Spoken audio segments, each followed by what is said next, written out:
Isang suwail na anak ang binatang si Lemuel, na sanay itong lahat ng bagay ay naibibigay sa kanya. Kaya nang maghirap sila, labis itong nagrebelde. Naging sakit ng ulo ng mga magulang niya. Para tumino siya, ipinadala siya ng mga yon sa kanilang probinsya. Hindi inaasahan ni Lemuel na ang dadatnan niya roon ay malayo sa kanyang iniisip. Nakasama niya sa iisang bahay ang kanyang lola Maring at ang kanyang lolo Egoy na baliw. Sa pananatili niya roon, meron siyang malalaman tungkol sa kanyang lolo.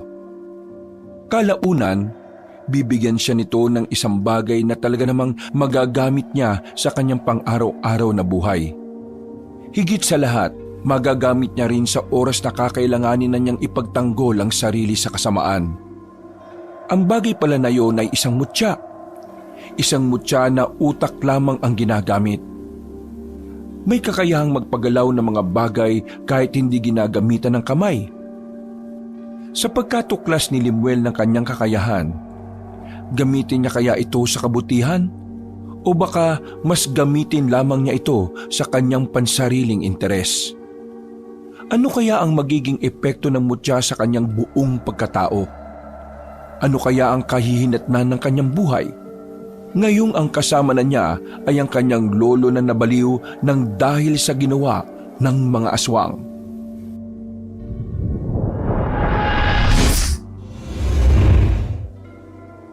Walang kwentang buhay naman talaga to, oh.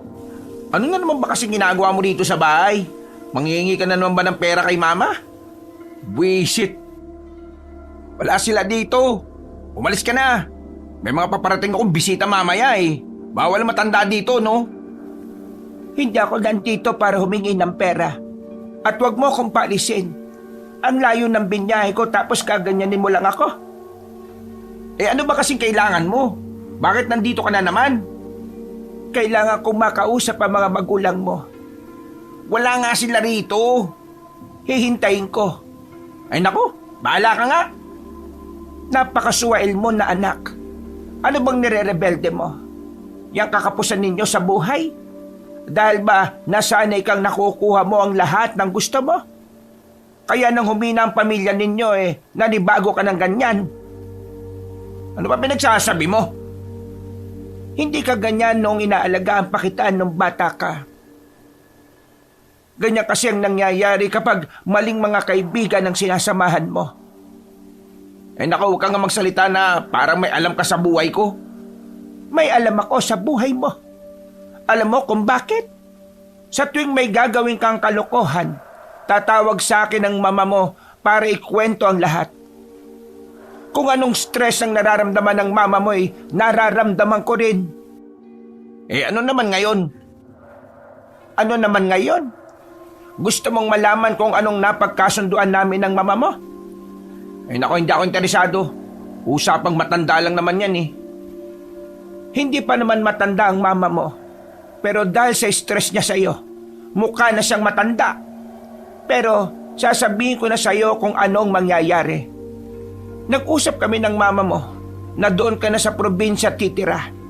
Total, wala ka namang ginagawang maganda rito. Kahit na magtrabaho ay ayaw mong gawin. May tinapos ka naman sa probinsya na ako titira?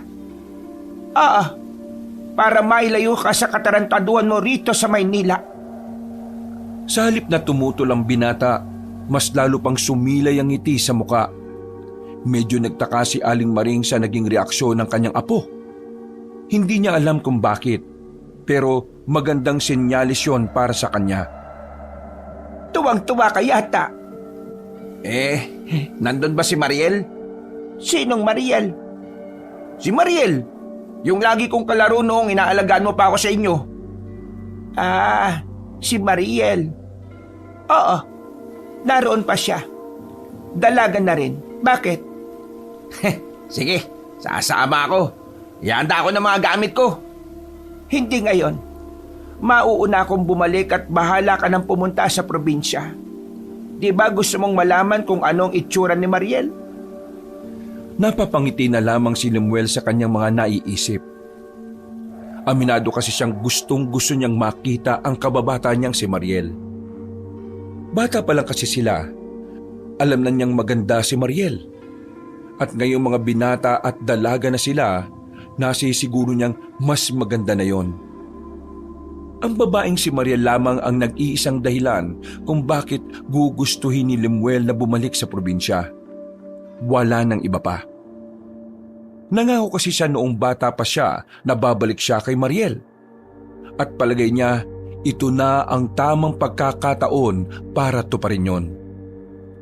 2 araw ang nakalipas. Handa nang iwan ni Lemuel ang lahat ng barkada niya. Mas gugustuhin na niyang kasing makita si Mariel dahil sawang-sawa na rin siya sa mukha ng mga babaeng nakakausap niya. Kahit kasi nakailang nobya na si Lemuel, wala sa mga yon ang masasabi niyang handa siyang pakasalan. Tanging si Mariel lamang ang nag-iisang babae para sa kanya. Hindi nagbago ang pagtingin niya kahit maraming taon na ang nakalipas. Halos 12 oras ang biyahe ni Lemuel. Gabi na siyang nakarating sa probinsya ng kanyang lola. Nakandaligaw-ligaw na siya sa kung saan nga ba ang baryo na dapat niyang puntahan. Halos 1 oras na siyang naglalakad sa madilim na kalsada. Nabuhayan siya ng dugo nang makita ang isang tindahan na maraming nakatambay na binatilyo. Ay nako, sa wakas, may mapagtatanungan na rin ako. Pero mukhang maangas tong mga to ah. Pero di bale, kaya ko naman balasahin tong mga to eh. Kampanting lumapit ang binata. Hindi pa man siya nakakapagsalita, isang binata rin ang lumapit sa kanya. Pagtingin niya sa lalaking yon, nakita niyang maraming tato ang nasa harapan niya. Mukhang dayo ka lang dito ah. Anong pangalan mo? Magtatanong lang ako kung saan ang baryo Agoncillo. Pero tinatanong pa kita eh. Anong pangalan mo? Bakit ko sasabihin ang pangalan ko sa'yo? Kasi sa ating dalawa, ikaw ang dayo. Ah, ganun ba? Sa Maynila kasi, sasabihin mo lang ang pangalan mo sa taong bubugbugin mo eh. Bakit? Nagbabanta ka ba? Kagaya ng sinabi ko, gusto ko lang magtanong, saan ang baryo Agoncillo? Hindi matatapos ang usapan na to kung hindi mo sasagutin ang tanong ko. Ano ang pangalan mo? Tumingin na muna si Lemuel sa mga kasamahan ng kausap niya. Marami-rami ang mga yon. Alam na agad niya na kung papalagan niya ang mga yon, kahit ang basagulero din naman siya ay hindi siya mananalo. Lemuel ang pangalan ko. O ngayon, sagutin mo naman ang tanong ko. Nasaan ang baryo Agoncillo? Ano bang pakay mo sa baryo Agoncillo? Hoy, sinagot ko na tanong mo. Pero bakit may follow-up question ka pa? Alam mo kung bakit? Kasi nga, ikaw ang dayo rito. Dadalawin ko ang lolo at lola ko. Anong pangalan ng lolo at lola mo? Nagtawanan na mga kasama ng lalaki. Nakakaramdam na rin ng inis si Lemuel sa mga pagkakataong ito. Kaunting-kaunti na lang ay papatulan na niya ang kausap niya. Pinagtitripan mo ba ako? Bakit? Ano naman kung oo? Naiintindihan ko na. Ang alin? Matapang ka kasi marami kayo eh. Ano sinabi mo? Bingi ka ba? Maangas ka rin pala. Oo, maangas ako. Magsusuntukan na sana ang dalawa nang biglang dumating ang matandang babae na si Aling Maring. Agad na lumapit sa kanila ang matanda at saka inawat sila. Bakit ba kayo nag-aaway? Mga siraulo talaga kabataan ngayon eh, no? Hula, hindi na ako bata ah. Bigwasan ko pa tong taga Maynila na to eh. Anong la? Lola mo to? Oo, bakit? Inggit ka no? Wala ka ba lola? Kung meron man eh, baka yung lola mo pangit. Eh, ang lola mo, lola ko rin. Ha? Pangit pala ka? Apo mo rin tol ah? Hindi ko naman kasi alam eh. Pareho ko kayong apo, no? Tingnan mo nga naman, iisa lang pala tayo ng lola eh. Kaya pala maangas ka rin eh, no? Hoy, wag mo kong kausapin na parang close tayong dalawa ha. Hindi tayo magkalibel. Ikaw, Lemuel, dumating ka na pala hindi ka man lang nagsasabi. Ang totoo niyan, mag-iisang oras na akong palakad-lakad. Pinapa ako ng jeep dun sa malayo. At wala naman akong magawa kasi wala rin naman signal para tawagan ka. Ano ba kasing klaseng lugar to? Lakas makareklamo tong dayo na to Ay sige na, sumunod na lang kayo sa akin. Lalo ka na, Lemuel. Naggitgitan pa ang dalawa habang naglalakad. Parang mga batang nagmamaktol na kung hindi aawatin, bigla-bigla na lamang magsasabong. Makalipas lang ang halos 5 minutong paglalakad, nakarating na rin sila sa malaking bakuran. Yari na sa bato ang bahay na naroon. May taas din. Kahit na parang liblib ang kanilang lugar, ay maayos naman ang supply ng kuryente. Bumuntong hininga na lamang si Lemuel. Tinatak na kagad niya sa kanyang isip na pagtitiisan na lamang niya ang 2 matanda para lamang muling makita si Mariel. Halika na. Ikaw, Ronaldo, ikuha mo nga kami ng pagkain sa tindahan ng amiga ko. Bukas pang dating ng pera ko mula sa munisipyo Kukuha ko ng pagkain para dito sa isang to? Bisita natin siya. At hindi lang basta bisita. Dito na rin siya titira. Ano? Makakasama kong taong to sa iisang bahay? Huwag ka nang mag-inarte. Nandito yan para matuto sa buhay. Nagpakita ng kakaibang ngiti si Ronelio. Para bang may kung anong binabalak. Nagtataka naman si Lemuel sa pinsan niya. Umalis si Ronelio para mangutang ng ipapakain kay Lemuel. Umupo ang binata sa gilid at saka sumandal. Okay din pala sa bahay nyo Mukhang payapa. Sa wakas, hindi ko na rin maririnig magbunga nga si mama at papa. Bakit? Tingin mo ba hindi kita bubungangaan, tito? Diyos ko naman. Wag naman. Sawang-sawa na nga ako sa sermon Sa mga susunod na araw, pupuntahan natin ang kakilala ko. May bigasan doon. Magtatrabaho ka doon. Bakit naman ako magtatrabaho doon? Anong bakit? Malamang para matuto ka. Anong akala mo rito? Libre? Makakainin kita rito sa poder ko, pero hindi kita bibigyan ng pera. Diyos ko. Oo na. Baka mag-sermon ka pa. Iho, hindi papabor ang kapalaran sa'yo rito. Kung sa Maynila'y suwail at rebelde ka, dito, hindi mo yan kayang gawin. Anong hindi kaya? Tingnan lang natin. Mga ilang sandali lang ay bumalik na rin si Lemuel. May dala itong dilata na siya namang niluto ni Aling Maring. Habang nasa bakuran ng kanilang lola, nilapitan ni Ronelio si Lemuel. Hoy, sa lapag ka lang matutulog ako sa papag. Huwag kang mag-inarte porke taga Maynila ka. Kahit saan ako matulog, okay lang no? Mukha kasing hindi ka ba nakakaranas ng malambot na higaan Alam mo yata magiging masarap ang buhay mo rito O bakit? Pahihirapan mo ba ako? Ano ba sa tingin mo? Hay, kayong dalawa riyan. Umayos-ayos kayo Baka magising ang lolo nyo sa lakas ng mga boses ninyo. Nasaan na nga pala si lolo natin? Gusto mo talaga makita yung taong sisira na katinuan mo? Pinagsasabi mo? Hindi na nagsalita pa si Ronelio at umakyat na lamang sa itaas. Napailing na lamang si Lemuel. Napatingin din siya sa isang pinto na malapit sa banyo. Doon ang silid ng 2 matanda.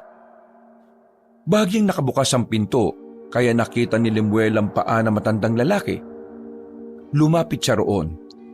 Tinulak niya ng marahan ng pinto. Nakita niyang mahimbing na natutulog ang matandang si Egoy. Ito pala yung matandang lolo ko. Napangisi na lamang siya at saka umalis na rin. Mga ilang sandali lang ay sabay-sabay na rin silang kumain. Pagkatapos ay tumungo na rin si Lemuel sa silid nila sa itaas. Medyo malaki naman ang silid, pero maliit lang ang papag. Kaya naman talagang walang balak na makipagsiksikan si Lemuel kay Ronelio.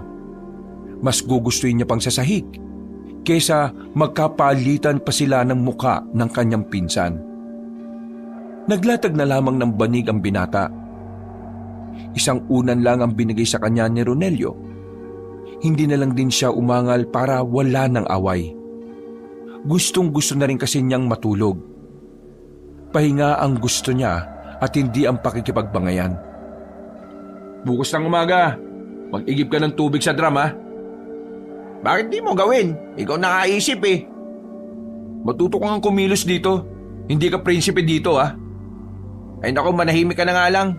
Gusto ko na magpahinga no? Talagang sinusubukan mo ko ha. Sige lang. Nakaidlip na si Lemuel maya-maya lang. Pero dakong alauna ng madaling araw, hindi niya alam kung bakit parang bigla na lamang nabuhay ang diwa niya. Nagising siya sa hindi maalamang dahilan.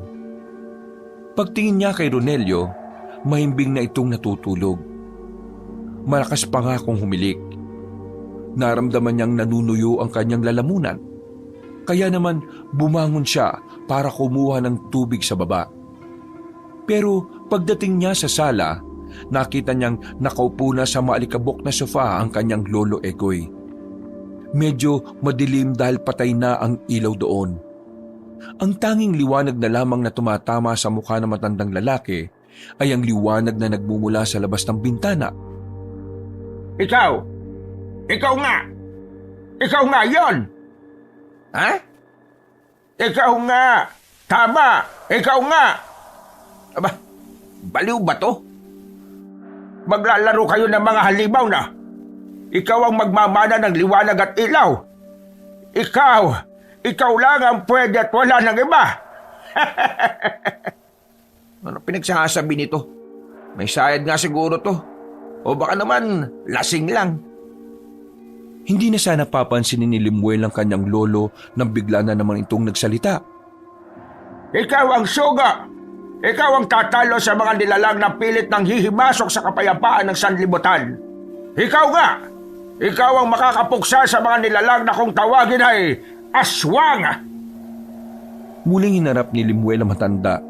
Sa puntong ito ay hindi na rin siya komportable sa sinasabi ni Mang Egoy.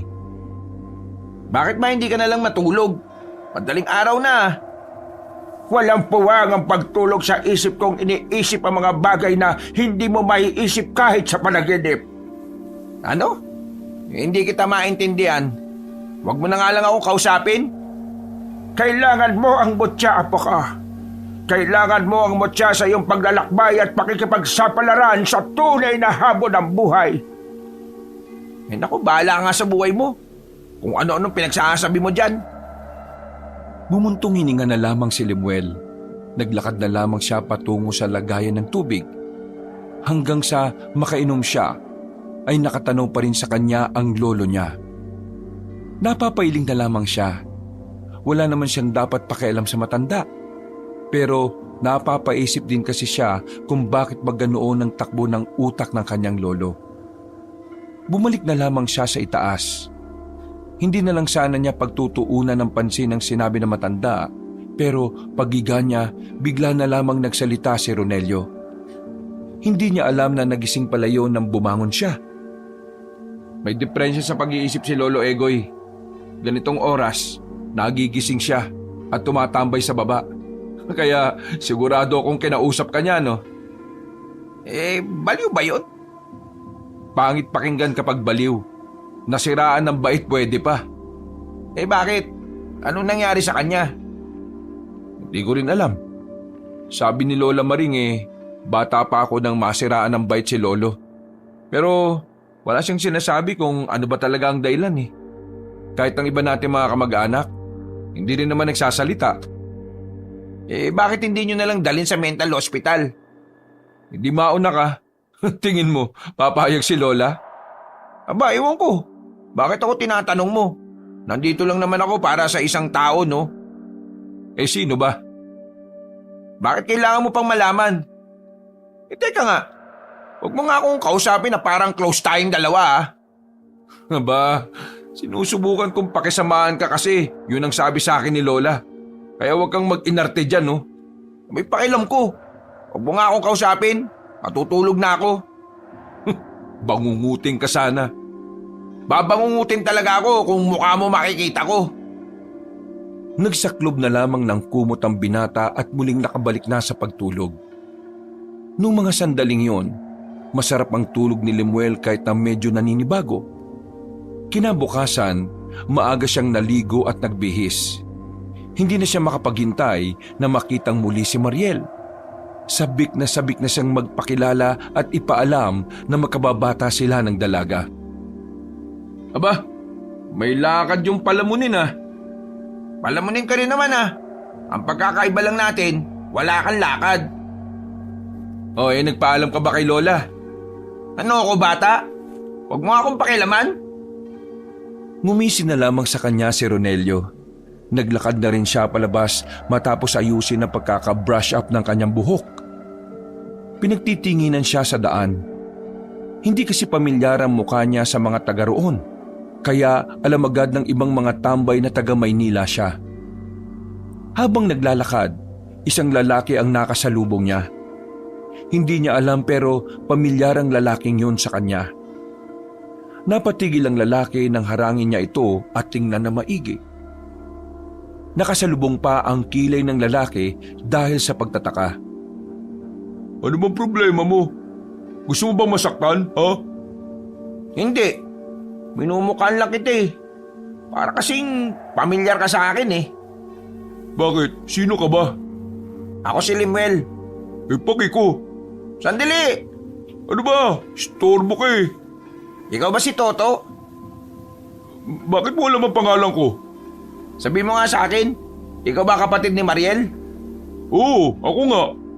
Pero, bakit mo siya kilala? Sino ka ba talaga?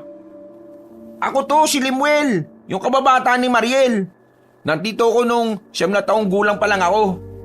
Nangako ko kay Mariel na kapag malaki na kami, babalikan ko siya rito at pakakasalan ko siya. Napansin ni Lemuel na tila nagbago na ang reaksyon ng mukha ni Toto nang banggitin niya ang pangalan ng kanyang kababata. Hindi niya alam kung anong problema pero parang bigla na lang nalungkot si Toto. Ikaw ba talaga yung kababata niya? Oo nga, bumalik lang talaga ako dito para sa kanya. Kung ganun, halika, sumunod ka sa akin. Dadaling kita sa kanya. Heh, ayos! Mukhang pasado agad ako kay Bayaw ah. Hindi na nagsalita pa si Toto. Sumunod na lang din dito si Lemuel. Pero mga ilang sandali lang ay nakaramdam ng kaba ang binata. Hindi niya maintindihan kung ano ang ginagawa nila sa sementeryo. Uy, teka. Bakit ba tayo nandito? Gusto mo siya makita, di ba? Ito na siya. Ayan. Ayan ang puntod niya. Nang mapagtanto ni Lemuel ang sinasabi ni Toto, unti-unting nanikip ang kanyang dibdib. Uminit ang kanyang mukha ng dahil sa kaba. Teka. Nagjo-joke ka ba? Hindi ako nakikipagbiruan sa'yo ah. Hindi tayo close. At saka, paano mo nagagawang magbiro ng ganito sa kapatid mo? Mahal ko ang bunsong kapatid ko.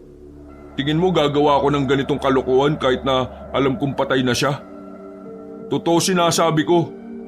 Matagal nang wala si Mariel. 5 taon na nakakalipas. Eh kung matagal na siyang wala, anong kinamatay niya?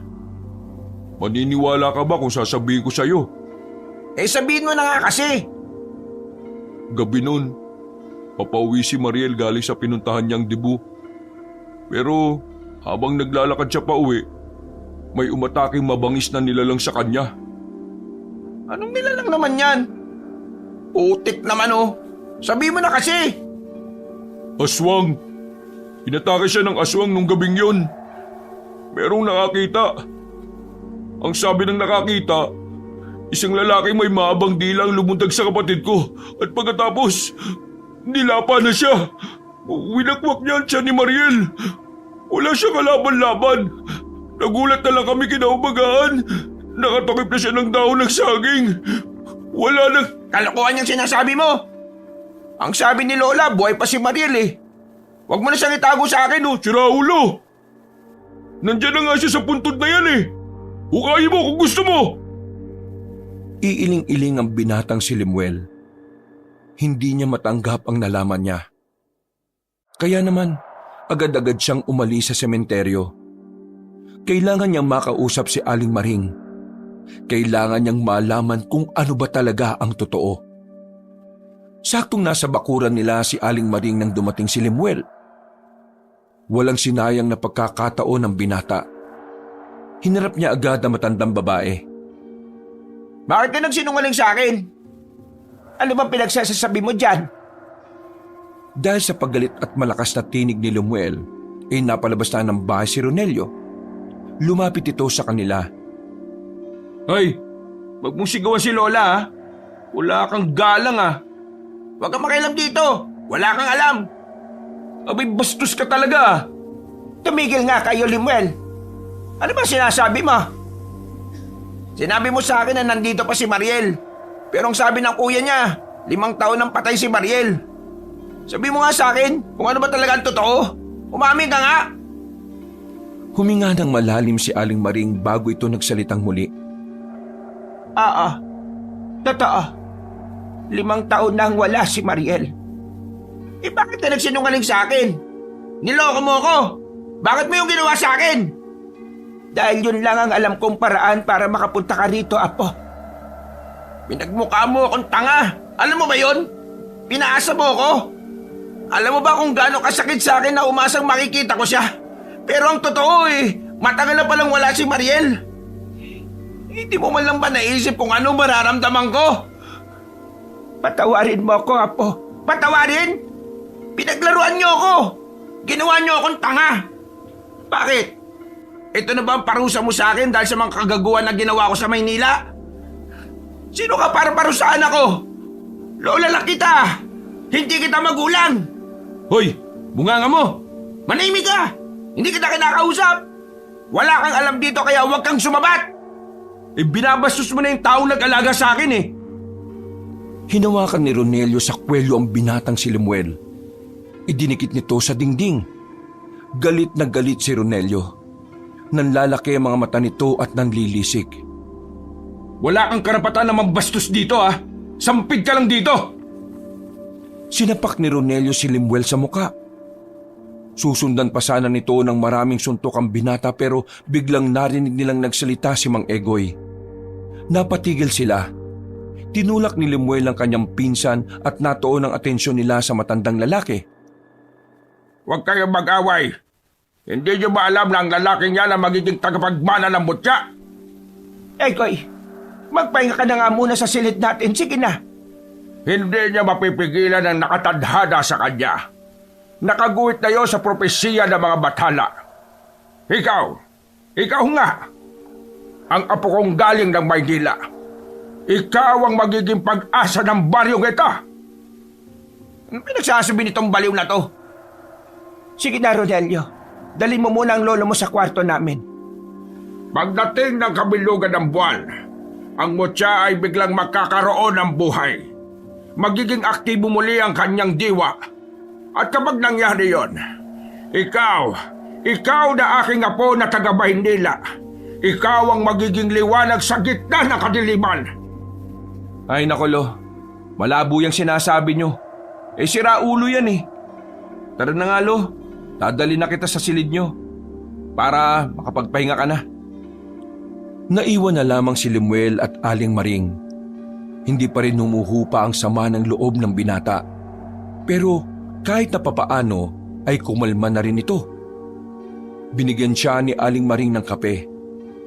Magkaharap na sila ngayon sa lamesa. Handa ng ikwento na matandang babae ang tunay na nangyari kay Mariel.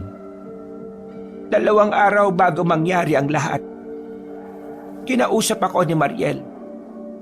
Nagtaka nga ako noon kasi hindi naman kami malapit sa isa't isa. Ang alam ko lang, dati mo siyang kalaro. Ang sabi niya sa akin, isang gabi na siyang may nararamdaman na parang may sumusunod sa kanya.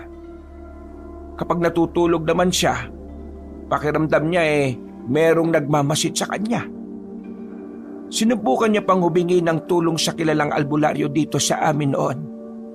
Pero Pati yung albularyo, napahamak. Pinatay din siya. Dahil sa nangyari, natakot si Mariel. Umalis siya ng bahay nila para sana lisanin na ang baryong ito. Pero ang hindi ko alam, bakit pa siya bumalik ng baryo? Sinasabi mo ba sa akin na yung dintik na aswang ang gumawa ng lahat ng yon? Oo, Kalokohan! Hindi totoong aswang! At kahit na kailan, hindi yun magiging totoo! sa ayaw at sa gusto mo, totoo ang mga aswang. Napakamoderno na ng mundong ito, no? Baka nga sa susunod na taon may lumilipad ng sasakyan Hindi kita pipiliting maniwala. Pero ito lang ang sasabihin ko. Halos lahat ng tao dito sa baryong ito alam ang tungkol sa aswang. Halos karamihan ay nakakita na ng aswang. Ang aswang na mismong pumaslang kay Mariel. Tama na! Di ako maniniwala sa'yo. Aalamin ko ang totoo. Aalamin ko kung ano ba ang talagang nangyari kay Mariel. Tumakbo palabas ng bahay ang binatang si Lemuel. Bad trip siya sa kanyang Lola Maring. Hinahanap niya ulit si Toto pero hindi niya yung makita. Kaya naman halos lahat ng taong nadadaanan niya, tinatanong niya tungkol kay Mariel. Pero sa lahat ng napagtanungan niya, iisa lang ang sinasabi sa kanya. Walang iba kundi ang aswang. Banas na banas si Lemuel. Hindi kasi yun ang gusto niyang marinig mula sa mga tao. Ang inaasahan niyang magiging sagot sa kanya ay ang mga siraulong tao na pumaslang sa kanyang minamahal na babae. Wisit! Bakit ba lahat sila ganun ang sinasabi? Nako! Wisit na buhay to. Nasayang lang pagpunta ko rito. Lahat siraulo! Habang nagmamaktol sa kanyang paglalakad, nakasalubong na naman niya si Toto. Muntikan pa siyang madula sa pagmamadali. Oh, ikaw na naman? Sabihin mo nga sa akin ng totoo. Sino ba talagang pumaslang kay Mariel? Sino? Bakit ba ang tigas ng bungo mo? Kasasabi ko lang kanina na aswang nga, di ba? Ipapaliwanag ko pa nga sa iyo, kaso bigla ka na lang umalis. Hindi kasi ako naniniwala May ibang taong pumaslang sa kanya. Aswang nga ang pumaslang sa kanya. Nakita ng lolo namin at ng iba pang residente. O sige, sabihin na natin aswang. Pero kung nakita nila, bakit hindi man lang nila tinulungan si Mariel? Mabangis ang aswang. Natakot sila na baka pati sila madamay kung makikialam sila. Kalokohan! Hahanapin ko yung tunay na pumaslang sa kanya. Di bala ka sa buhay mo. Kung ayaw mong maniwala, buhay mo naman yan Galit na umalis si Toto. Pinagmumura pa ni Lemuel sa isipan ng kapatid ni Mariel. Hanggang sa sumapit ang gabi. Naginanakit pa rin ang kanyang kalooban. Hindi niya pa rin matanggap ang mga naririnig niya. Umuwi siya sa bahay ng kanyang lola. Wala rin naman siyang ibang mapupuntahan kundi doon lamang. Diretso lamang siyang pumasok sa loob. Ni hindi niya nga kinausap ang matandang babae na abala sa pagluluto ng kanilang makakain. Pagpasok niya ng bahay, nakasalubong niya ang kanyang lolo na may deprensya. Hinarang siya nito at kung ano-ano na naman ang sinasabi sa kanya. Ikaw, iha, igatad mo ang sarili mo. Magpakalusog ka. Ikaw ang magiging bayani ng bayong ito. Dapat, wag mo na nga akong kausapin. Lalagpasan na sana niya ang matanda pero hinuwakan siya nito sa kamay. Iritado niyang inalis ang makalyong kamay ni Mang Egoy at sinigawan nito ng malakas. Wag mo nga akong hawakan. Ikaw na lang ang pag-asa ng baryong ito. Parating na sila. Malapit na silang umatake. Naku, tumigil ka nga. Hindi ko talaga nakakaintindi. Ano ba, Lemuel? Huwag mo nga ginaganyan ng lolo mo. Alam mo, tarantado ko pero dinala mo ako rito. Tapos ngayon, aangal ka ng ganito ako. Tapos ngayon, aangal ka ng ganito ugali ko. Kasalanan mo to Kung hindi mo na lang sana sinabi na dadalin mo ako rito, hindi ko na sana naisip pa ulit si Mariel. Di na mo nangyayari sa akin ngayon. Pakiramdam ko mababaliw ako eh.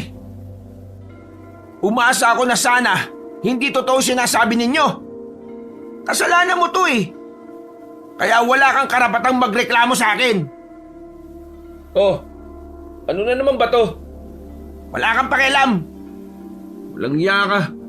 Napupuno na ako sa'yo Bisit na ako sa'yo. Biglang sinapak ni Ronelio si Lumuel sa muka. Sa lakas ng pagkakasuntok, tumaob agad ang binata.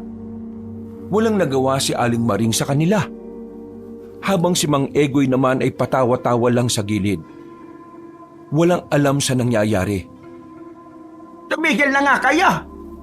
Hindi la. Dapat maturuan ng leksyon tong siraulong to eh. Punong-puno na ako dito eh. Nagpakawala pa ng maraming suntok si Ronelio. Kahit sumasalag-salag pa ang binatang si Lemuel, tumatagos sa braso niya ang mga suntok. Dumugo na ang nguso niya. Nakakaramdam na rin siya ng hilo ng tigilan siya ni Ronelio. Hindi mo ba alam kung sino ako sa baryong ito? Ako ang numero 1 tarantado dito. Pero dahil nagmamakaawa sa akin si Lola na huwag kang patulan, sinunod ko ang sinasabi niya. Pero iba na ngayon. Hindi ko hahayaan na babastos-bastusin mo lang si Lola. Lalong-lalo na si Lolo. Wala kang galang. Hindi mo alam na dahil sa matandang yan, kaya tayong lahat nandito sa mundo? Umalis na sa ibabaw ni Lemuel ang kanyang pinsan. Sinubukang tumayo ni Lemuel pero muntikan pa siyang matumba. Buti na lamang ay nakahawak agad siya sa pader. Bumuntong hininga na lamang si Lemuel at saka bahagyang natawa. Kaya nyo pala ako dinala rito Para araw-araw ipabugbog ako sa numero 1 tarantado ng balyong ito. Hindi. Kaya ka nandito dahil alam kong kailangan mong... Hindi! Huwag ka na magsalita! Gets ko na! Gets ko na! Maglalakad na sana palabas si Lemuel pero bigla na lamang siyang nawala ng malay. Naramdaman na lamang niyang binubuhat na siya ni Ronelio. At paggising niya, nasa loob na sila ng pagamutan. Nasa gilid niya si Aling Maring. Sa bandang pintuan naman, nakasandal doon ang pinsan niyang si Ronelio. Nasaan ako? Nandito ka sa ospital sa bayan. Ang sabi ng doktor, wala naman daw seryosong galo sa mukha mo. Pumutok lang ang labi mo. Tapos, kaya ka nawala ng malay dahil kulang na kulang ka na sa kinakain. Di ba, yang taong yan ang bumugbog sa akin? Bakit yan nandito? Siya ang nagdala sa iyo rito.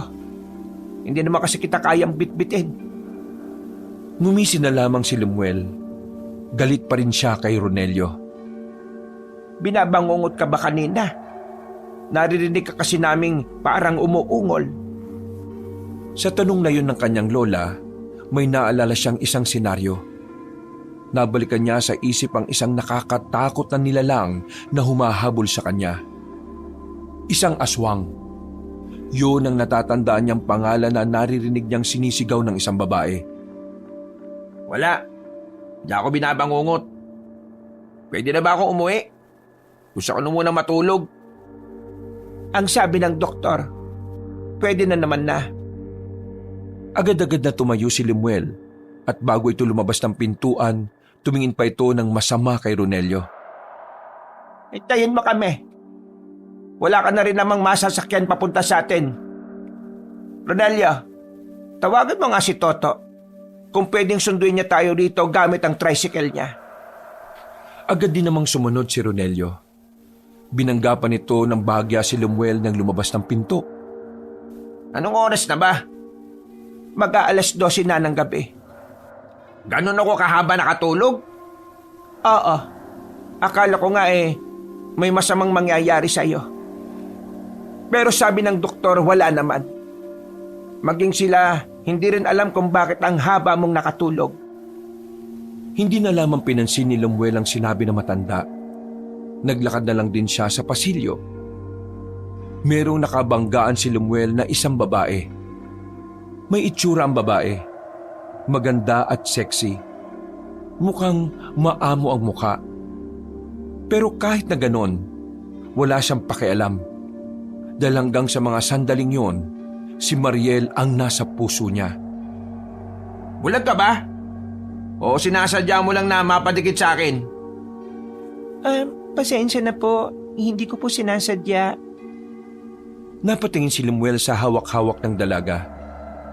Nakita niya kasing may tumutulong parang likido na malabo mula sa plastik. Agad namang itinago ng babae yon sa kanyang likuran. Sa susunod matuto kang tumingin. Pasalamat ka, babae ka. Baka binangga pa kita ng malakas kung lalaki ka. Pasensya na po talaga. Umalis ka na nga sa harapan ko. Baka di kita matansya. Nagmamadaling umalis ang babae. Tila ba natakot yun sa mga sinabi ng binatang si Lemuel. Hindi ka dapat ganon makipag-usap sa babae. Hindi ako mabait sa mga tatanga-tanga, no? Pasensya na. Nang makarating na sila sa labas ng ospital, sakto namang dumating na rin ang tricycle na minamaneho ni Toto, ang kapatid ni Mariel. Sa likod si Lemuel sumakay para kahit na papaano ay makausap niya si Toto. Pero hindi na siya pinapansin noon habang nasa biyahe sila. Hanggang sa makababa, hindi na rin siya nito kinakausap. Lemuel, magpahinga ka na. Magpapahinga na talaga ako. Ano pa bang gagawin ko? At pwede ba? Huwag yun ang papalapitin sa akin si Lolo. Hoy, ikaw nga ayusin mo yung pananalita mo ha. Huwag mo akong kausapin. Hindi pa tayo tapos. Tandaan mo yan. Nakikiusap ako sa inyo. Tama na. Hindi na nagsalita si Lemuel. Naglakad na lamang siya paakyat ng hagdanan at saka agad na inihiga ang sarili. Masakit pa ang labi niya nang hawakan niya yon. Dahil doon ay mas lalo siyang nakaramdam ng inis sa kanyang pinsan. Sinabi niya sa kanyang sarili na hindi siya papayag na hindi siya makakaganti. Pero higit sa lahat, mas natuon ang atensyon niya sa aswang. Hindi niya kasi maintindihan ang sarili niya.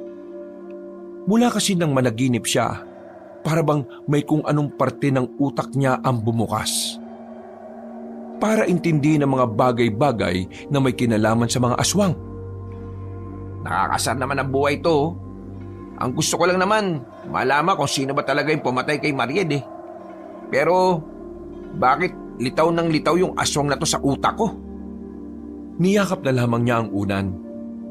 Nakalimutan niyang sa lapag nga pala siya matutulog.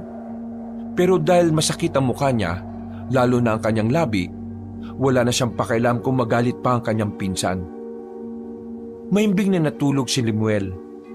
Malamig ang simoy ng hangin na nanggagaling sa labas ng bintana. Dahilan para makaramdam ng lamig ang binata sa kasagsagan ng kanyang pagtulog. Dakong 3:00 na ng madaling araw, muli na naman siyang nagising dahil sa masamang panaginip. Nakita niya si Mariel sa panaginip niya na nilalapa ng aswang.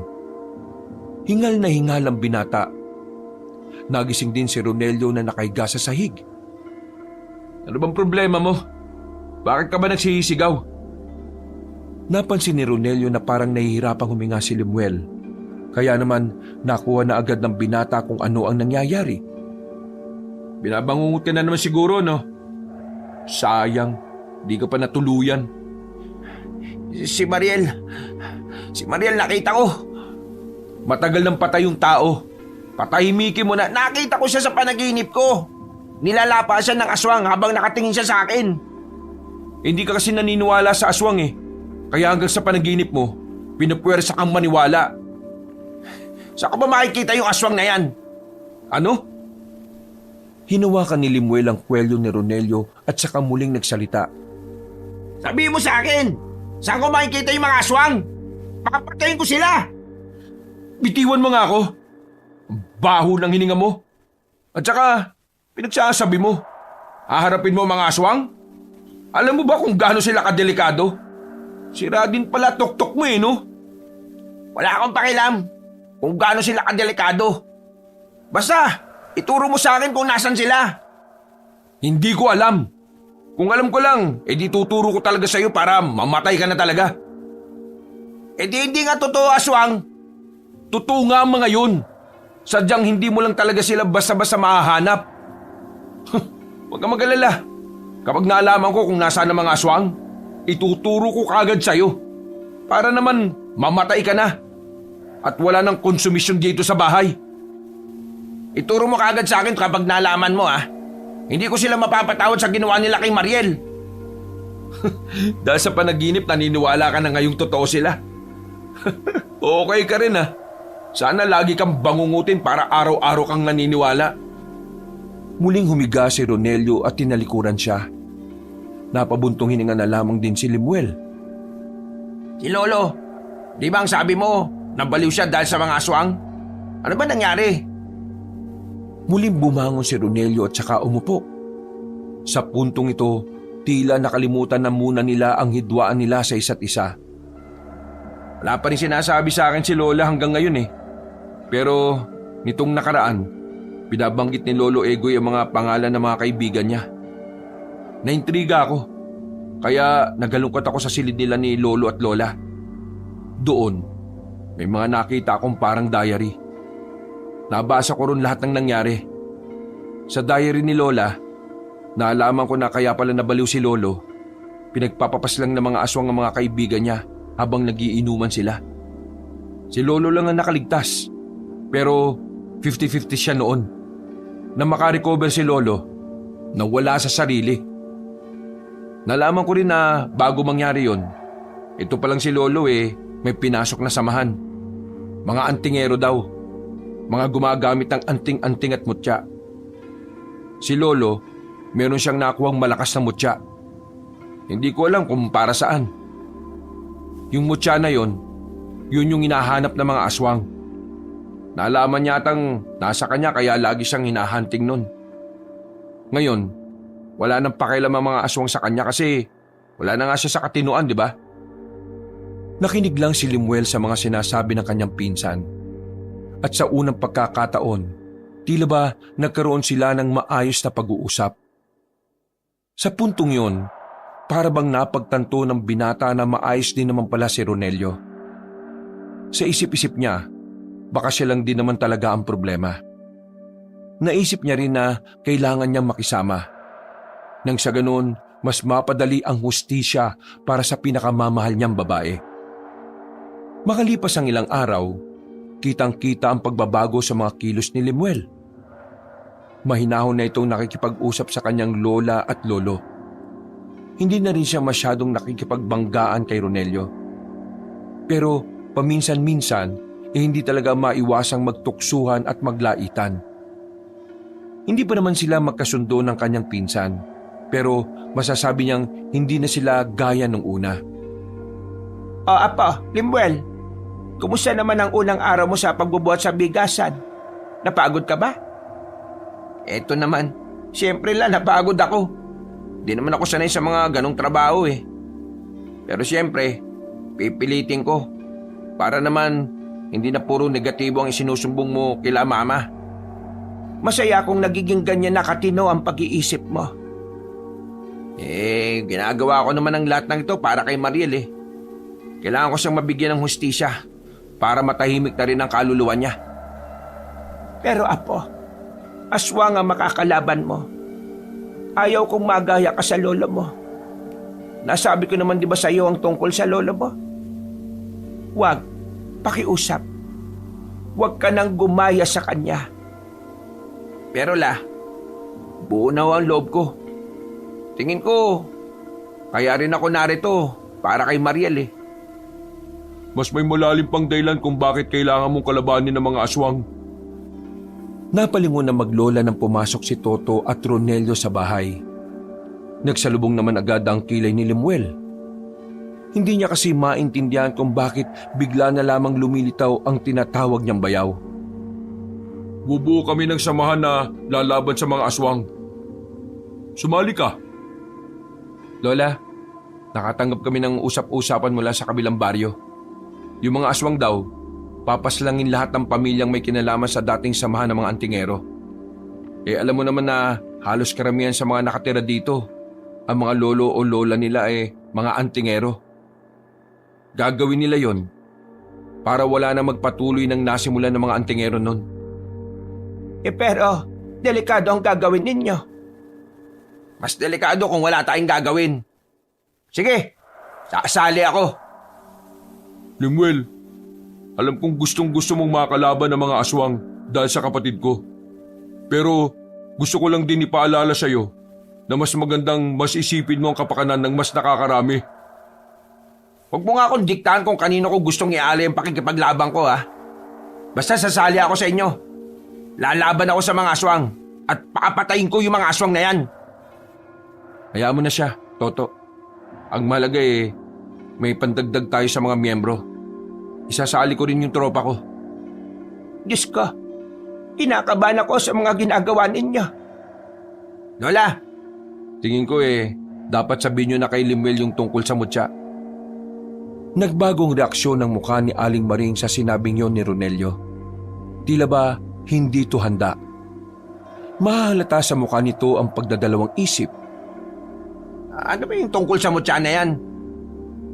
Sige, sasabihin ko na rin. Total, eto naman ang madalas na banggitin ni Egoy. Huminga na muna ng malalim si Aling Maring. Naupo ito sa gilid. Noong may makuhang mutya ang lolo mo, ay lagi na siyang sinusundan ng mga aswang. Yun ang dahilan kung bakit ayaw kong sa'yo mapunta ang mutya na sinasabi ninyo. Mula nang mawala sa sarili si Egoy, binibigkas niya palagi ang pangalang Limlim. Akala ko nung una, wala lang. Pero noong tumagal, nabanggit na ng buo ang pangalan mo. Limuel.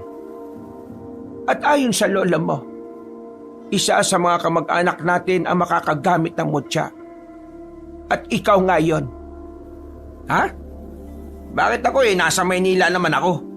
Pwede naman tong si Ronelio. Total, nandito naman siya. Nababanggit ng lolo mo na ang huling apo niya raw ang makakagamit ng mutya. Yun daw ang nakasaad sa propesiya ng mga bathala.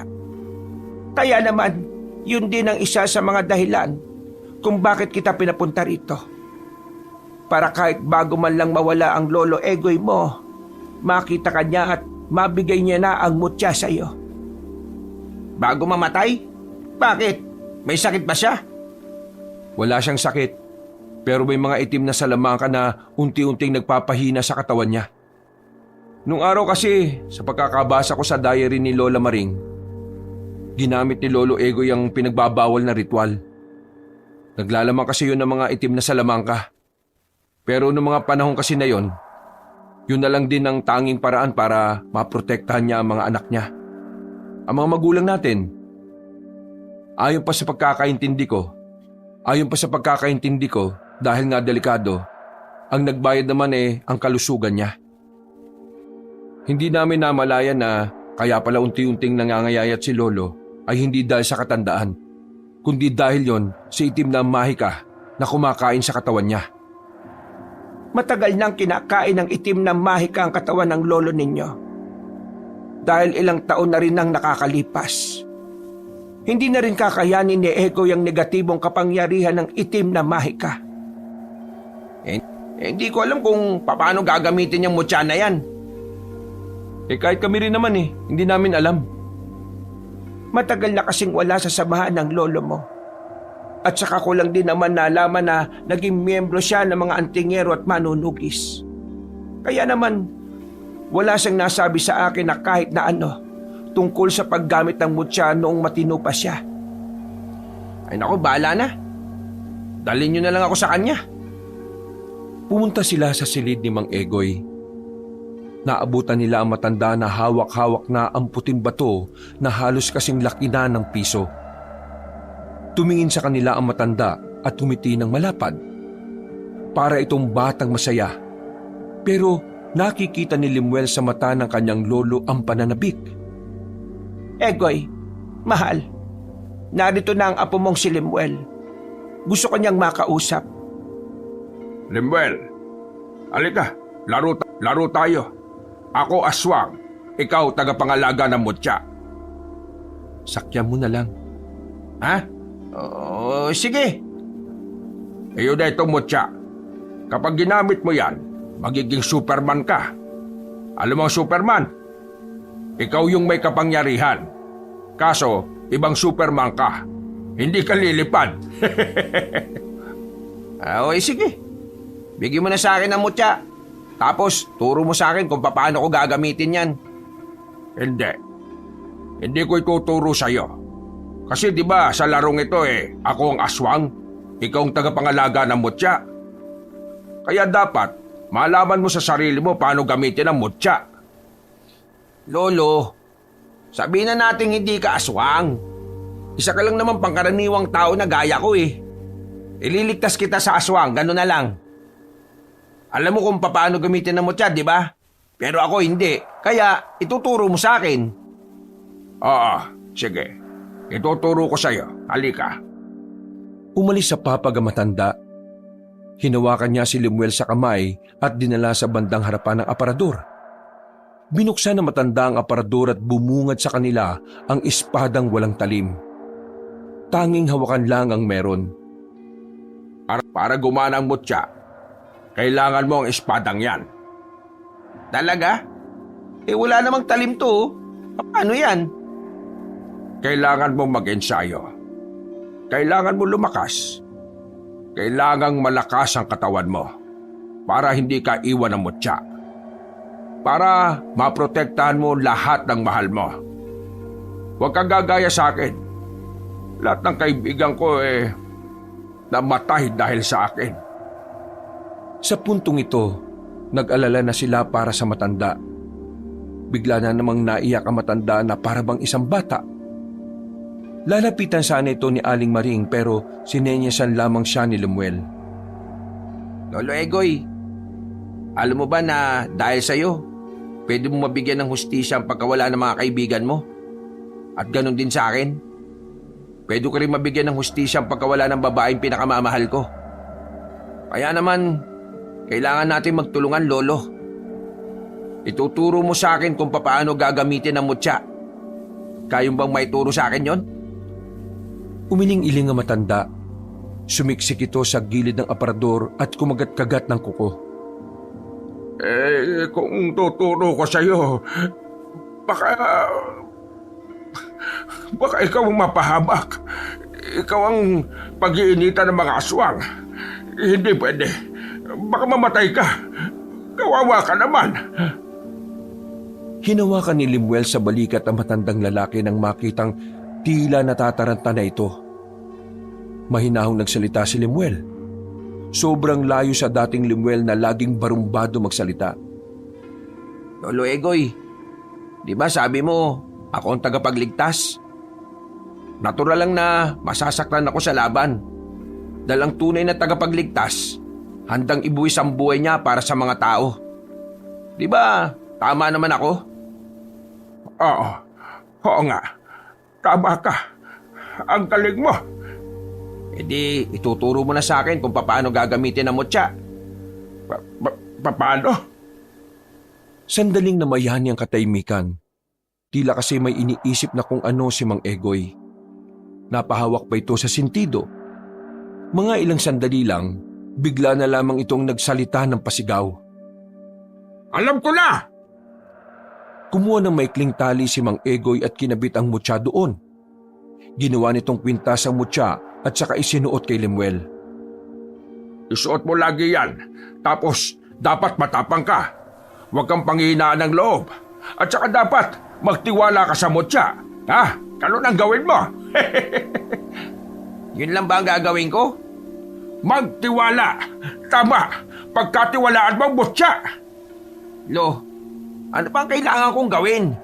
Wala na. Basta magtiwala ka lang sa mutya. Ang mutya ang siyang pag-asa. Ang mutya lang. Tumawa-tawa ang matanda. Niyakap na naman ito ang unan at saka dinuyan ng unan na parang sanggol. Tingin ko naman, wala ka nang dapat pang intindihin pa, kundi palakasin ang katawan mo. Yun ang tingin kong gusto niyang sabihin. Kung ganun, wala namang problema sa akin yun. Kailan ba ako magsisimula? Bukas, darating ang mga taong gagabay sa atin. Sila ang magtuturo sa atin kung papaano haharapin ang mga aswang. Matapos ang pag-uusap na yon, tila mas lalong naliwanagan ng kaisipan ni Lemuel. Mas lalo niyang napagtanto ang kahalagahan ng responsibilidad na nakaatang sa kanyang balikat. Dahil din dito, tila ba unti-unti na ring tumino ang kaisipan ng binata. Kinabukasan, isinama na nga siya ni Ronelio at Toto. Habang naglalakad, nagbabangayan na naman ang dalawa. Talaga dapat ang mag-iigib ng tubig kanina eh. Kaso, dahil tamad ka, ako na naman ang nag-igib. Wala ka na bang ibang alam kundi ang maging pabigat? Kung may champion na pwedeng ibigay sa'yo, alam mo kung ano? Heavyweight champion. Alam mo kung bakit? Kasi, pabigat ka nga. Buti nga ako, ngayon lang ako naging pabigat kay Lola eh. Ikaw, parang mula yata pagkabata, pabigat ka ni. Mas masaklap yun. Wow! Ako pa naging pabigat ngayon ha. Ako naman, hindi ako sakit ng ulo ng magulang ko. Ikaw, kaya ka pinatapon dito kasi hindi ka na nila kayang bitbitin eh. Ang tanda mo na, wala ka pa rin matinong trabaho. Matino trabaho ko sa bigasan no? Matino? Pero, Oh, ayan. Masakit ano?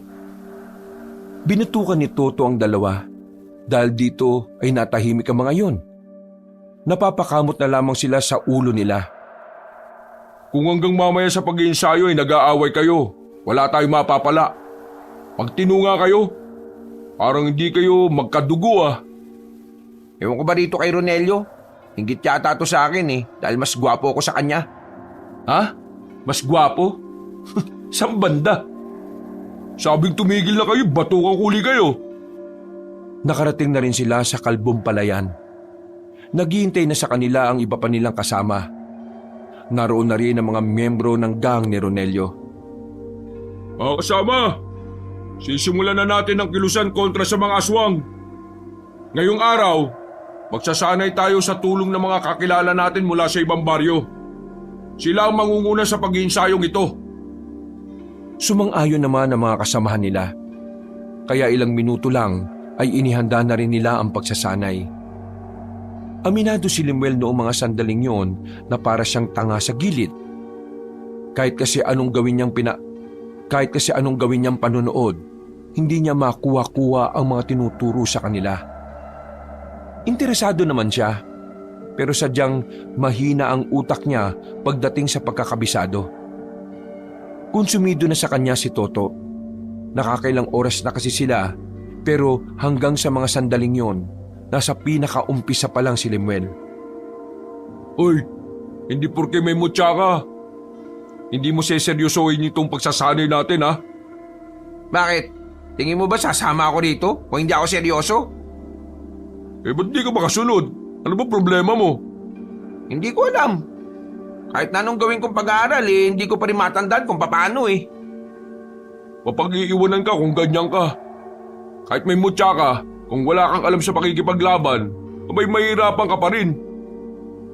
At kapag biglang nawala sa iyo mutya, isa ka nalang disenyo sa gilid na naghihintay na lang na kamatayan.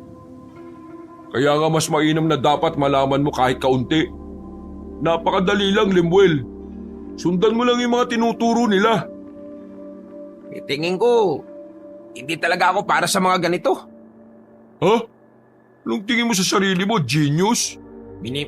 Bakit? Minamalit mo ba ako? Hindi naman sa minamalit kita. Alam mo kung bakit ka nagkakaganyan? Kasi hindi mo talaga alam kung bakit mo ginagawa ang lahat ng ito. Kasi pansarili lang ang rason mo kaya ka nandito. Yun ay para mabigyan ng hustisya si Mariel.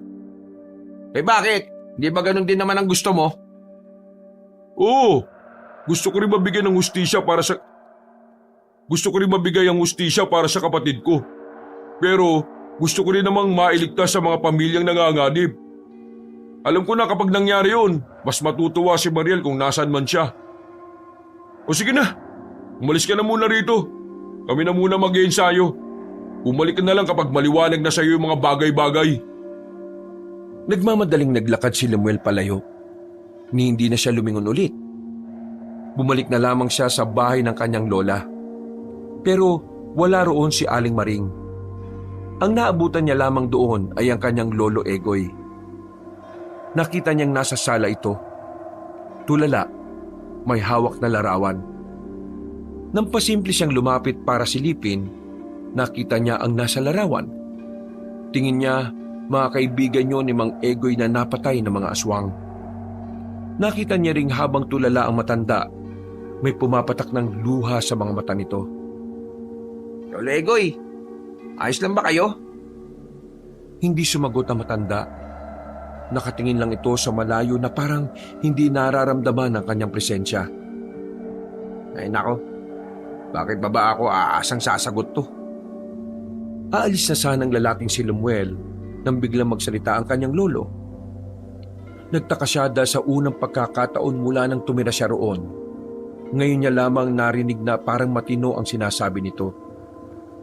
Wala man lang akong nagawa para sa kanila. Kung noong mga sandaling yun ay malakas at mahusay na akong antingero, hindi sana naipagtanggol ko sila laban sa mga aswang na yun. Sumali ako sa samahan pero wala rin naman akong silbi.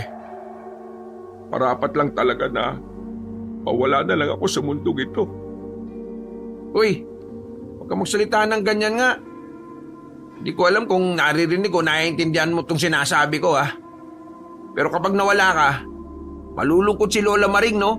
Alam mo ba yon? Ikaw ang buhay niya, kaya lumabang ka. Alam kong may taning na ang buhay mo pero sana wag mong ipakitang bumibitaw ka na. Marahang lumingon sa kanya si Mang Egoy. Ngumiti ito sa kanya ng malapad. Sa pagkakataong ito, kinabahan si Lemuel. Hindi niya alam kung bakit. Para kasing may kakaibang pahiwatig ang ngiting yon ng matandang lalaki. Sa huling pagkakataon na po ko, makakausap kita ng maayos at ang lahat ng sasabihin mo tatatak sa puso ko.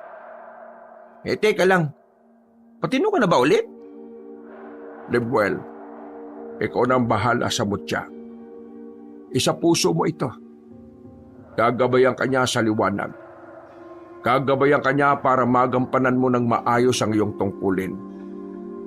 Uy, Lolo! Lintik naman, Oh, anong nangyayari? Bigla na lang tumino si Lolo Tapos ayan, parang namamahalam na, nangihina na. Egoy, mahal ko, naririnig mo ba ako? Mahal ko, Maring, ikaw ang pinakamagandang tanawin na matatanaw ko sa huling sandali na tayo'y magkapiling. At kung ang mga matay didilat sa paraiso, ikaw pa rin ang laging laman ng aking puso, Maring. Ang pagmamahal ko sa iyo ay hindi matutumpasan ng kahit na anong kayamanan. Dadaling ko to hanggang sa kaharian ng kalangitan. Mahal ko, kung gusto mo nang magpahinga, hindi na kita pipigilan. Maraming salamat sa maraming taon na nakasama kita. Hindi kita makakalimutan kahit na kailan. Ikaw pa rin ang ititibok ng puso ko hanggang sa huli. Hinaplos ni Aling Maring ang pisngi ng matandang lalaki. Ngumiti naman si Mang Egoy. At kalaunan, tuluyan na nga itong pumikit. Naiyak na lamang si Aling Maring. Maging si Lemuel na dating matigas ang puso, na malaya na lamang niyang tumutulo na rin ang kanyang luha. Utik, naiyak na rin tuloy ako Maluwag namang natanggap ni Aling Maring ang pagkawala ng kanyang asawa. Maging ang mga kamag-anakan nila ay ganun din ang naramdaman. Kinabukasan lang din na iburol na ang matandang si Egoy. At dahil nga sa banta ng mga aswang, 2 araw lang ay inilibing na kagad si Mang Egoy. Ngayon, nakaharap sila sa libingan ng matanda, nakakasimento lang ng lapida. Magkakatabi ang maglolola. Naalala ko noon, ang sabi ni lolo ninyo, bago siya mawala. Gusto niyang bumalik ang katinuan niya. Sisikapin niyang matandaan ng huling mga sandali niya sa mundong ito na kasama tayo. At yun nga ang ginawa niya. Ngayon pa lang, namimiss ko na si Lolo. Tahimik lang si Limuel noong mga sandaling yon, habang pinagmamasdan niya ang lapida. Dito na nabuhay ang bagong pananaw sa kanyang utak. Ronelio, tingin ko, alam ko na ang pinakadahilan kung bakit ko gustong labanan ng mga aswang. Nagkatinginan si Ronelio at Aling Maring.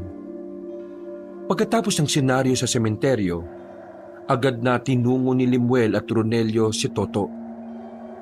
Oh, bakit sumama ka pa? Walang kasama si Lola sa bahay. Si Lola Maring ang nagsabi sa akin na sumama sa'yo. Bahala ka nga. Tumigil sila sa tapat ng bahay nila Toto. Naalala na naman ni Limuel ang dalagang si Mariel. Sa bakuran kasi na yon ay madalas silang maglaro ng kababata niya. Oh, bakit nandito kayo? Kalilibing lang ni Mang Egoy ah. May sasabihin sa'yo itong pinsang kuntok muli. Uy, ano ba yun? Alam ko na kung bakit ko gustong lumaban sa mga aswang. Ang dahilan, ayaw ko nang may mga taong gaya ni Lolo na umiiyak sa pagkawala ng mga mahal nila sa buhay. Ayaw ko nang may makaramdam ng naramdaman ni Lolo Egoy. Ayaw ko nang mas maraming mapahamak na gaya ng dinanas ng mga biktima ng mga aswang. Kaya ngayon, Toto, isama mo ko ulit. Magsisikap na ako.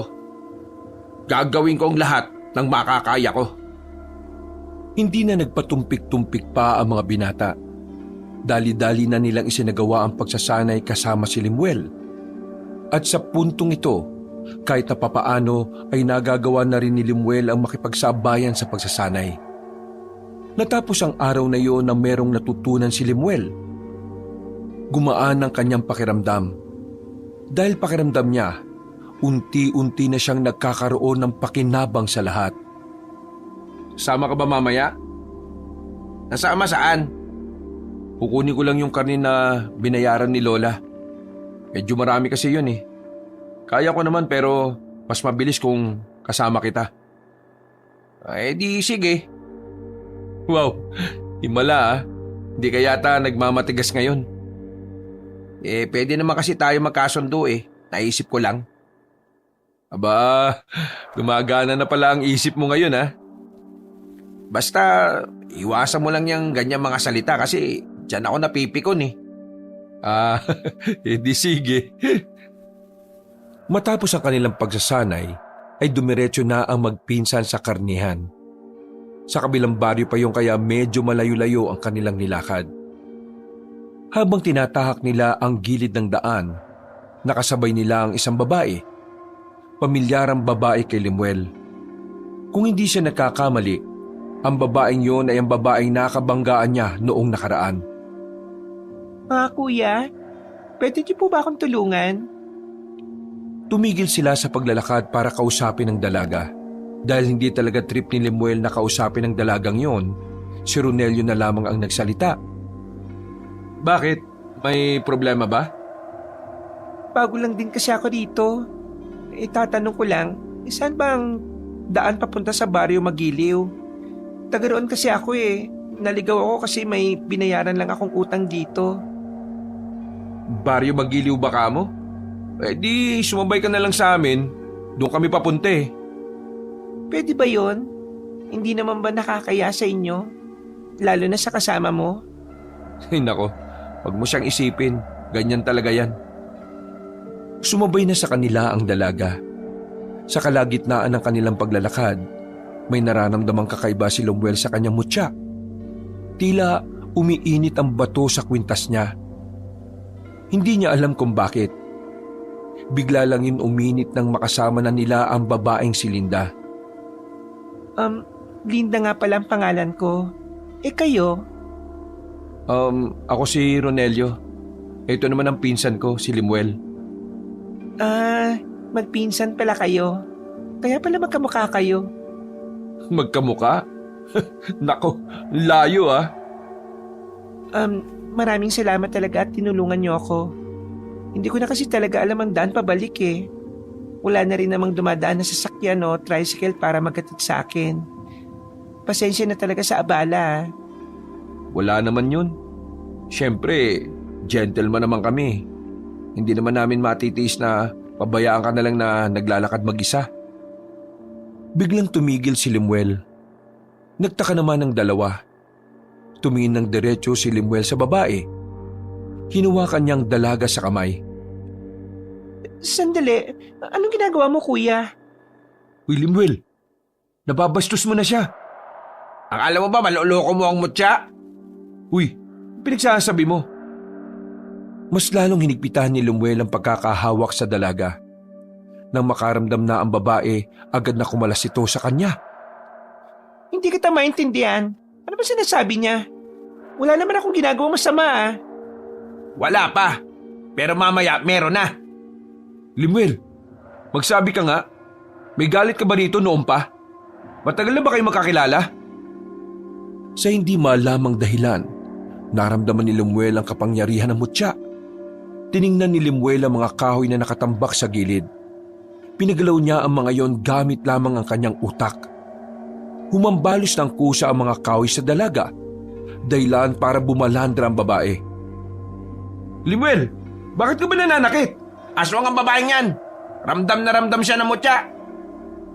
Biglang dumugo ang ilong ni Lemuel. Ito ay dahil gumamit siya ng kapangyarihan na hindi niya pa lubusang napagsasanayan.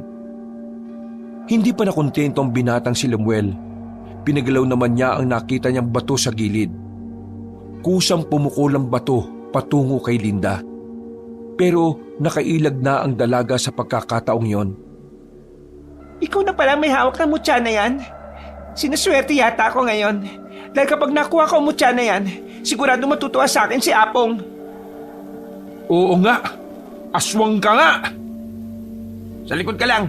Nararamdaman kong hindi siya pangkaraniwan. Pero dumudugo ang ilong mo eh. Huwag mo akong isipin. Isipin mo ang sarili mo. Sige na, umuwi ka na. Sabihin mo sa mga kasama natin na may aswang dito. Bakit ako uuwi?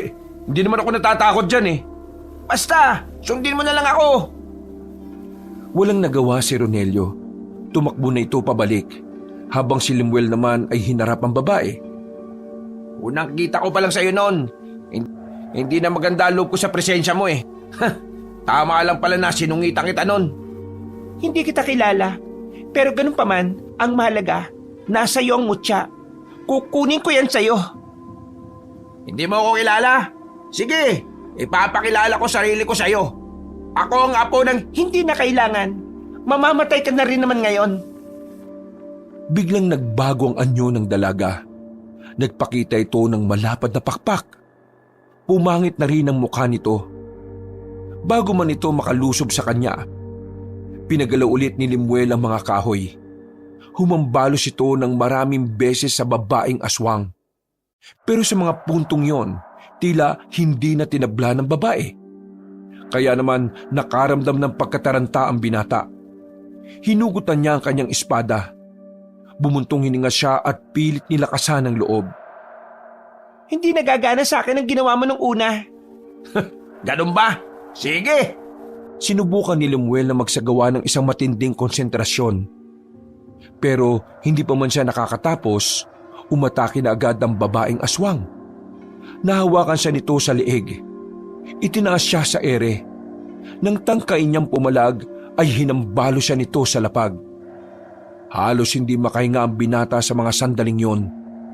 Nadagdagan pa ang kanyang kaba nang makitang nanlilisik ang mga mata ng babaeng aswang. Hindi mo kakayanin ang lakas ng isang aswang na matagal na sa sistema. Ikaw, bagito ka pa lang. Hindi uubra sa akin ang mutya na yan. Kaya kung ako... Ibigay ko ang mutya. Ha! Mangarap ka ng tulog. Hindi ko ibibigay sa ito kahit mamuti pa mga mata mo. Bumangon ang binata. Muli niyang ginamit ang kapangyarihan ng mutya. Pero sa puntong ito, pinaangat na niya muli ang mga kahoy. Ang kulit mo talaga. Sinabi na kitang hindi tatalab ang mga yan sa akin. Hahayaan lang kitang yan ang isipin mo. Kasi iba ang gagawin ko ngayon. Nang biglang gumalaw ang mga kahoy patungo sa aswang, umabante rin si Lemuel. Gamit ang kapangyarihan ng mutya, nagasa ng mabilis na pag-atake. Nalito si Linda. Hindi nito alam kung ano ang una niyang iilagan. Dahil dito, tinamaan ng babae. Sumirit agad ang dugo nito sa tagiliran. Masyado kang nakapokus sa kaya kong gawin.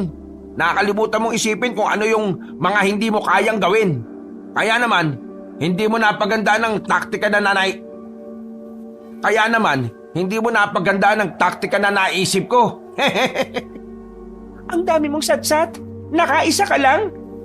Hindi lang ito isa. May kasunod pa to, no?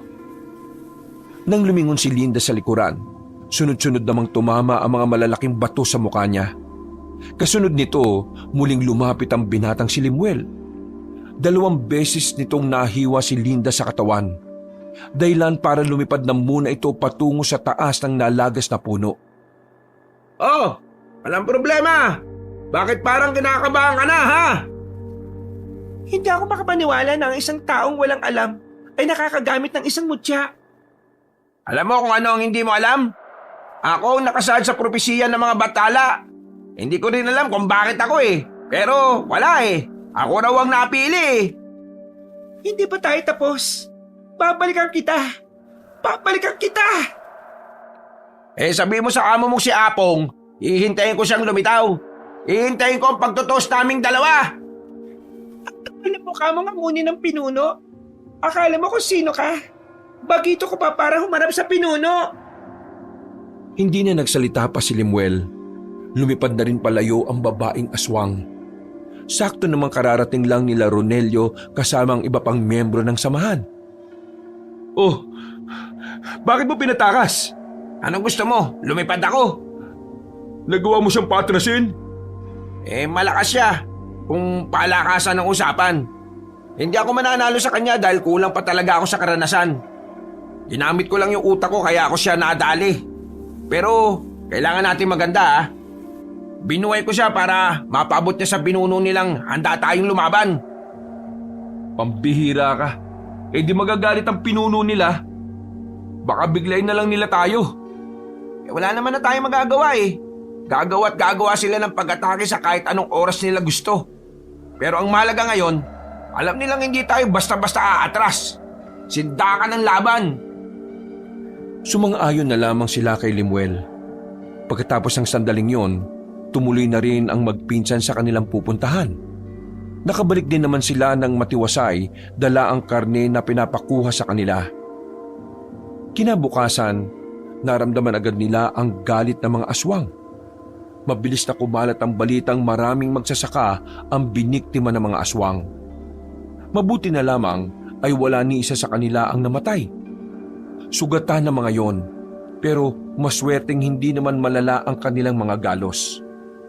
Dahil sa nangyari, naalarma na ang samahan nila Limuel. Kahit na tanghali pa lang, naglilibot na sila sa bawat baryo. Pinuntahan nila ang lahat ng maaring pagtaguan ng mga aswang. Pero mga bakas lamang ang kanilang naabutan. Bumuntong hininga na lamang ang binatang si Limuel. Pakiramdam niya, tinutumbasan ng mga aswang ang kanyang angas. Ang mga araw, mas dumami pa ang bilang ng samahan. Nadagdagan ng mga taong interesado sa pakikipaglaban sa mga aswang. Isang magandang senyales yun para sa kanila. Dahil kahit napapaano, parami na ng parami ang mga taong nagkakaroon ng kaisipan na labanan ng kasamaan. Oh, kumusta mo, Tsa? Ayos naman. Habang tumatagal, parang unti-unti ko na rin siyang nagagamit na maayos. Tandaan mo ikaw ang alas ng samahan natin. Kaya bago mangyari ang labanan, dapat lang na kabisado mo na ang mutya na yan. Hindi mo na kailangan ipaalala kasi bawat araw, ginagawa ko makakaya ko para mapabuti tong mutya. Ay, siya nga pala, nasa ba si Lola? Linggo ngayon, malamang nagsimba yon. Hindi na natin dapat pinalalayo si Lola Maring Malaki ang tsansa na targetin din siya ng mga aswang dahil lola natin siya. Sige. Sinabihan ko naman na si Lola nitong nakaraan Ang kaso matigas ang ulo. Meron naman daw siyang bawang na dala palagi. O tara. Tara saan? Sunduin natin si Lola. Kanina pa dapat kasi nakauwi yun. Tapos na yung unang misi. baka naman dumiretso na siya sa pangalawang misa. Sus, sobrang kabanalan naman kapag ganun. Halika na, masama ang kutob ko. Tingnan mo tong tukmol na to. Tamang hinala ka na naman eh. Sabog ka ba? Hindi na nagsalita pa si Limuel. Kinuha na lamang nito ang espada at sinukbit sa kanyang likuran. Nagmamadali itong naglakad patungo sa simbahan. Ilang minuto lang ay nakarating na rin sila roon. Naglalabasan na ang mga tao. Sinisipat nila ng tingin si Aling Maring. Pero hindi nila yon makita. Hanggang sa maubos na ang mga naglalabasan ay wala naman silang nakitang Maring. Ito na nga ba sinasabi ko eh. Oo, ikalma mong sarili mo. Baka naman mamaya niyan nandyan lang siya. Paglingon nila sa gilid, nakita nila si Toto na kararating lang din. Agad nila itong kinausap. To, nakita mo ba si Lola Maring? Ha? Si Aling Maring? Nakasalubong ko kanina habang naglalakad. May kasama siyang babae. Babae? Anong itsura? Hindi ko nakita eh. Kay Aling Maring lang kasi ako nakatingin. Basta yung babae, parang hindi naman niya kaedad. Kasi narinig ko boses niya parang kasing edad lang natin eh. Wisit! Tara na! Ano bang nangyayari? Mabilis silang tumakbo. Itinuro naman ni Toto kung saang parte ng daan nakita ang matandang babae. Nang naroon na sila, tumigil si Lemuel at saka hinawakan ng mutya. Kapangyarihan ng mutya, pwede mo ba akong gamayan sa daan patungo kay Lola? Pumikit ang binata. Ilang segundo lang ay muli itong dumilat. Hinawi nito ang mga halamanan sa gilid. Pumasok sila sa kagubatan. Nakasunod lang sa kanya ang dalawang binata. Ilang sandali lang, nakita na lang nilang nakagapos sa malaking puno ang matandang si Maring. Sa likod ng puno, lumabas mula roon ang dalagang si Linda. Nakangiti at bakas sa mukha nito na kampante ito sa mga sandaling ito. Buti naman nakatunog ka kagad. Akala ko aabot ka pa ng 6:00 eh. Wala na sana itong pinakamamahal niyong lola. Gawain ng mga mahihina na puntirihin ng mga wala kalaban-laban talaga eh, no? Man kung gawain ng may hina, ang mahalaga ngayon, nasa bingit na kamatayan ng matandang ito. At kung hindi ka susunod sa gusto ko, mawawala sa mundo ang lola mo. Anong kailangan mong babae ka, ha? Tinatanong pa ba yan? Malamang, kailangan kong mutya na gamit mo. Ano bang meron sa mutya na ito? At bakit patay na patay kang kunin ito? Hindi mo pala talaga alam ang mutyang yan ay dating pagmamayari ng mga aswang? Nakakatawa ka. Gumagamit ka ng mutya na hindi mo kilala. Pakulan mo si Lola Maring at ibibigay ko sa iyo mutya na to. Hindi ako pinanganak kahapon, no? Lumang tugtugin na yung ganyang estilo. Ako ang masusunod ngayon dahil may hawak akong buhay. Ibigay mo sa akin ang mutya saka ako pakakawalan ng matandang ito. Huwag kang makinig sa kanya, Apo. Nililing lang ka lang niya. Pasensya ka na la, pero mas malaga ang buhay mo kaysa sa mutyang ito.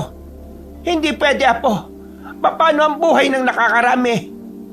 Saka na natin pag-usapan ng bagay na yan kapag pinakawala ka na ng babaeng yan. Huwag ka magpadalos-dalos. Hindi mo alam kung dapat bang pagkatiwalaan ng isang yan. Limuel, mahalaga rin sa akin si Lola. Pero kapag nabasa kamay nila ang mutyang yan, tapos na tayong lahat dito. At iwala na kayo sa akin at sa kapangyarihan ng mutya. Sa sinabing yun ni Limuel ay napaisip ang dalawa. Naramdaman nilang tila may binabalak na kakaiba si Limuel. Kaya naman hinayaan na lamang nila ito kahit na medyo duda sila sa iniisip nitong ideya. Ibibigay ko sa iyo mutya, pero ipangako mo pakakawalan mo ang lola ko, ha? Ibigay mo lang yan sa akin. Ang dami mong pang sinasabi. Mangako ka muna. Oo na, pangako nga. Apo, pakiusap. Wag, magagalit ang lolo mo sa langit. Wala akong magagawa, la. Kailangan natin tong gawin. Ikaw na lang ang meron ako. Kaya hindi ko kaya na pati ikaw mawala. Hinubad na ng binata ang suot-suot nitong kwintas. Inihagis niya yon sa harapan ng dalaga. Nang makuha na yun ng dalaga, ay tuwang-tuwa ito. Halos magtatatalo nito sa ligaya. Sa wakas, Nasa akin na rin ang mutya na matagal nang pinaghahanap ng mga matatandang aswang. Ako na ang pinakamalakas ngayon. Pakawalan mo na si Lola. Celebrate pa ako nagmamadali ka dyan. Kailangan mo tumupad sa pangako mo, no? Oo na, pakakawalan ko ang lola mo. Dahil mamamatay din naman kayo ngayon kasi nasa akin na ang mutya. Tinanggal ng babae ang pagkakatali ni Aling Maring. Agad din namang tumakbo ang matanda palapit sa kanila. Napayakap pa ito sa binata habang nababahira ng pag-aalala ang mukha. Ngayon, sisimulan ko nang ipasilip sa inyo ang kamatayan. Mutya, tulungan mo ako. Ipagkaloob mo sa akin ang walang hanggang kapangyarihan. Nakaabang lang sila Limuel sa mangyayari. Pero wala namang kakaibang naganap sa ginawa ni Linda. Nanatiling patay ang hawak nitong kwintas. Mutya, hindi mo ba ako naririnig? Ang sabi ko, bigyan mo ako ng walang hanggang kapangyarihan. Hindi Diyos ang mutya para pagkalooban ka ng walang hanggang kapangyarihan, no? Kaya hindi mangyayari ang sinasabi mo. At kahit anong kapangyarihan ang gusto mo, hindi niyan maibibigay. Alam mo ba kung bakit? Kasi nasa akin ang totoong mutya. Inilabas nito mula sa bulsa ang tunay na kwintas. Isinotyo ni Lemuel sabay ngumiti ng nakakaloko.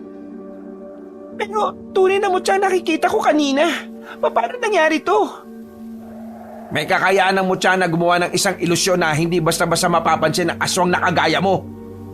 Paggubad ko pa lang ng mutya, nagsimula na ang ilusyon. Ipinasok ko kagad sa bulsa ko ang tunay na mutya. Pero sa paningin mo, nakita mong hinubad ko pa lang, kaya naman hindi mo talaga mapapansin ng sandaling yon. Pero sa paningin mo, nakita mo hinuhubad ko pa lang, kaya naman hindi mo talaga mapapansin ng sandaling yon. Namangha si Ronelio at Toto sa ginawa ni Lemuel. Habang si Linda naman, halos umuusok na ang ilong sa sobrang galit. Dilignan mo akong tao ka! Akala mo ba, mga aswang lang ang may kakayahang manlinlang? Mas magaling manlinlang ang mga tao, no? O ngayon, ihanda mo sarili mo. Galit ang mutya sa'yo dahil pinilit mo siyang kunin. Kinuha ni Lemuel ang espada sa kanyang likuran. Tatakbo pa sana si Linda pero nagulat na lamang ito nang biglang may kumapit na baging sa paanan nito. Hinila ito pabalik. Hindi mo matatakasan ang kamatayan, Linda! Walang yaka! Pagbabayaran mong ginawa mong to! Ronelio, Lola, umalis na kayo rito. Hindi mo dapat makita ang gagawin ko. Tumango na lamang ang matanda at kasama na nito si Ronelio na naglakad. Si Toto na lamang ang naiwang kasama ng binata. Itong gagawin ko ay para sa mga magsasaka na dinamay ninyo. Wala silang kalaban-laban sa inyo pero sila ang ginulo ninyo. Patunay lang na kahit kailan, sa mga walang laban lang kayo nagiging malakas. Kapag pinaslang mo ako ngayon, mas lalo magagalit ang pinuno namin. Mas lalong isusumpa ni Apong ang mga tao. Wala kaming pakialam dahil matagal na rin naman kayong kinakamuhian ng mga tao eh. Ngayon, ikaw ang unang magbabayad sa lahat ng kasamaan ninyo. Ngumiti ang babae sa kanya. Napatingin na lamang ito sa itaas. Pumikit ang dalaga at ilang sandali lang, naramdaman na rin ito ang matalim na bagay na tumusok sa kanyang likuran, patago sa dibdib. Sumuka ng dugo si Linda. Nanlambot na rin ang tuhod nito na naging dahilan para unti-unti itong madapa. Sa pagkawala ko, magsisimula pa lang ang tunay na laban. Paghahandaan namin ang laban na yan. Tuluyan ng binawian ng buhay ang dalaga. Sinilabanan nila Lemuel ng apoy ang katawan nito. Toto, i-meeting na natin ang mga miyembro natin.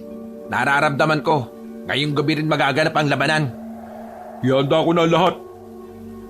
Umalis na rin sila sa kagubatan. Sandaling tumambay na muna si Lemuel sa kanila. Mga ilang sandali lang, dumating na rin ang mga kasamahan nila. Sa mismong bakuran nila ay naganap ang sandaling pag-uusap. Naplansya ang mga plano. Nagkasundo silang lahat sa kanilang hakbang na gagawin. Ang kailangan na lamang gawin ni Lemuel ay panatiliing ligtas ang kanilang Lola Maring. Matapos mailikas ang kanilang lola sa baryo, pagsapit ng gabi ay kumalat na ang miyembro ng kanilang samahan para magbantay sa bawat sulok ng lugar. Nakahanda na rin ang lahat sa oras na ito. Yung mga nasa gubat din, wala pa rin nasisipat na aswang. Pati ang mutya, wala siyang nararamdaman na negatibong presensya. Pero huwag tayo makakampante. Sa ginawa ko kay Linda, siguradong mas magiging tuso ang mga aswang. Lalo ng pinunong aswang na nagngangalang Apong. Rumonda na ang tatlo sa kanilang baryo. Tumungtong na rin si Lemuel sa bubungan para mas madali siyang makapagmasid. Habang naroon siya, sa hindi maipaliwanag na dahilan, bigla na lamang nagtindigan ang kanyang mga balahibo. Hindi niya sigurado kung ano ang nararamdaman niya. Bigla na lamang niyang naramdaman ang kabigatan ng presensya sa paligid. Anong nangyayari sa akin? Mas lalong nabahalang binata na makarinig na siya ng tinig ng isang matandang lalaki.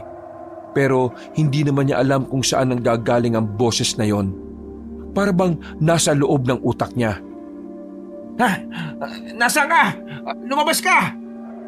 Ikaw pala ang bagong tagahawak ng mutya. Ikaw pala ang sugo ng liwanag. Huwag kang duwag! Lumabas ka sa pinagtataguan mo! Hindi ako nagtatago. Sa katunayan, malayo ako sa iyo. Naririnig mo ko gamit ang utak mo at ang utak ko. Nakamamangha ba na may aswang na kayang gawin ang ganitong mga bagay? Pumunta ka rito at labanan mo ako ng patas! Huwag kang masyadong atat, iho. Darating din tayo sa puntong yan. Sa ngayon, uunahin ko na muna itong mga kasama mo na malapit sa akin. Mga ilang sandali lang ay nakarinig na rin sila ng mga ingay at sigawan na nagmumula sa kagubatan. Dahil doon, ay naalarma na rin sila. Sinenyasan na ni Toto ang iba nilang kasama. Agad din naman silang rumisponde sa mga yon. Pero nang dumating sila sa kagubatan, mga patay na ang mga kasama nila doon. Duguan, nagkalat ang mga laman loob sa lupa. Nahuli na tayo! Si Apong ang gumawa nito. Malakas ang inaala ko na may kakaiba siyang taktika. Maging alerto kayo! Hindi pa man sila nakakausad sa nangyari, narinig na nila ulit ang iba pa nilang kasama na nagsisigawan. Pinuntahan nila ang mga yon sa bungad ng kanilang baryo. Pagdating nila, isang tao na lamang ang natitirang buhay. Yung matandang aswang! Yung matanda! Malakas! Nakahandusay mga kasama nila sa kung saan-saan. Sa isang iglap lamang, kalahati agad ang nababawas sa bilang nila. Dito na lang kayo. Ha? Bakit? Saan ka pupunta? Babalik ako sa gubat. Hanapin ko si Apong. Bida-bida ka na naman eh. Hindi mo siya kakayanin kung mag-isa ka lang. Kailangan kong pagkatiwalaan ng mutya. Sige, mag-ingat ka. Magbigay ka lang ng senyales kung susunod kami o hindi. Tumangon na lamang si Lemuel at dali-dali na rin tumungo sa kagubatan. Doon niya kasi nararamdaman ang kakaibang presensya. Mabigat ang enerhiyang nararamdaman niya sa paligid nang makarating na siya roon. Tumayo siya sa malaking bato. Nilibot niya ng tingin ng kagubatan. Isang matandang lalaki ang nakita niyang nasa gilid ng malaking puno. Nakasandal. Nakasuot ito ng mahaba at kulay itim na kasuotan. Para itong pari. Ngayon nandito na ako. Baka kaya mo nang lumaban ng patas. Pinabibilib mo rin ako, iho. Sa lahat ng nakalaban ko, ikaw lang ang nag-iisang umarap sa akin. Kadalasan kasi, ako ang nagpupunta sa kanila para paslangin sila. Pero ikaw, kakaiba ka. Matapang ka. Sobrang tapang mo. Siguro dahil nasanay kang mamuhay ng mag-isa. Hindi ka iniintindi ng magulang mo dahil suwail ka. Wala kang kwentang anak. Paano mo nalaman ang tungkol sa akin? May kakayahan akong malaman kung sino ang nasa harapan ko sa pamamagitan lang ng pagtitig sa kanilang mga mata. Kaya kong makilala ka kahit na madilim. Kahit na hindi ka tumingin sa akin. Kung ganon, totoo nga sinasabi ni Linda. Hindi ka nga talaga pangkaraniwan. Pero huwag kang matakot. Pwede naman akong mapakiusapan. Kung magkakasundo tayong dalawa, walang mangyayari sa'yo. Hindi ako nakikipagkasundo sa mga nilalang na likas na masama. Kailangan mong makipagkasundo. Alam mo kung bakit? Mamamatay ang mga taong nasa baryo ninyo kung wala kang gagawin. Kaya nga, binibigyan kita ng pagkakataon. Ibigay mo sa akin ang mutya. Kumampi ka sa akin. Gagawin kitang aswang at sabay nating ipapalaganap ang lahi ng mga aswang. Hindi ako tanga, no? Para pumayag sa gusto mo. Kaya nga kita inaalok. Dahil alam kong mas madali mong may isip ang tama para sa lahat. Mali ka ng inalok. Hindi kasunduan ang gusto ko. Ang gusto ko, mawala ka sa mundong ito. Ang gusto ko, maging ligtas sa mga taong naniniraan dito. Limuel, kahit nagawin mo ang lahat, hindi mo na maibabalik ang buhay ng pinakamamahal mong babae. Hindi mo ba alam kung sino ang pumaslang sa kanya? Gusto mo bang malaman? Kilalang kilala ko. Kasi ang pumaslang sa pinakamamahal mong babae na si Mariel. Ako ang pumaslang sa kanya! Agad na nagsarado ang kamao ni Limuel noong mga sandaling yon. Nakaramdam agad siya na matinding galit. Pinaslang ko ang babaeng yon. Ang sarap kaya ng dugo niya. Ang sarap ng laman niya. Sariwang-sariwa. Batang-bata. Manahimik ka! Bakit? Masakit bang pakinggan ang katotohanan? Kung sa bagay, sino ba naman ang hindi masasaktan? Pagdating mo rito, wala na siya. 5 taon na siyang patay. Sinabi ng manahimik eh! Hinugot na ni Limuel ang kanyang espada. Naramdaman niya ang kakaibang enerhiya na nagmumula sa mutya. Wala siyang kamalay-malay na ang puting bato ay unti-unti nang nagiging kulay itim. Ganyan nga! Magalit ka lang nang sa ganon ay tuluyan ka ng lamunin ng mutyang yan! Mabilis na pinagalaw ni Limuel ang mga baging. Gumapang yon patungo sa kinaroroonan ng matandang aswang. Kumapit ang mga yon sa katawan ni Apong. Pumulupot ng mahigpit. Nagbabayaran mo ang ginawa mo kay Mariel! Hindi na siya mabubuhay pa ulit! Hindi na! Nagulat si Limuel nang makita niyang lumitaw naman sa gilid si Apong. Isang ilusyon lang din pala ang inatake niya. Akala mo ba, ang mutyang yan lang ang may kakayahan na gumawa ng isang epektibong ilusyon? Ha! Nakakamali ka, iho! Wala akong pakialam kung ano man ang kaya mong gawin. Papaslangin kita ngayong gabi! Muling umatake si Limuel kay Apong. Tinaga niya yun ng espada pero nang matauhan siya, nakita niyang katawan lang pala ng puno ang tinamaan niya. Galit na galit si Limuel. Hinanap niya ulit si Apong. Nakita niyang nakaupo yun sa sanga. Sa parting ito pa lang, alam na ni Limuel na kakaibang aswang si Apong. Hindi ito gaya ng ibang aswang na kayang-kaya niyang paslangin. Malayong malayo rin ito kay Linda. Bagay na nagbibigay ng kaunting pangamba sa kalooban ng binata.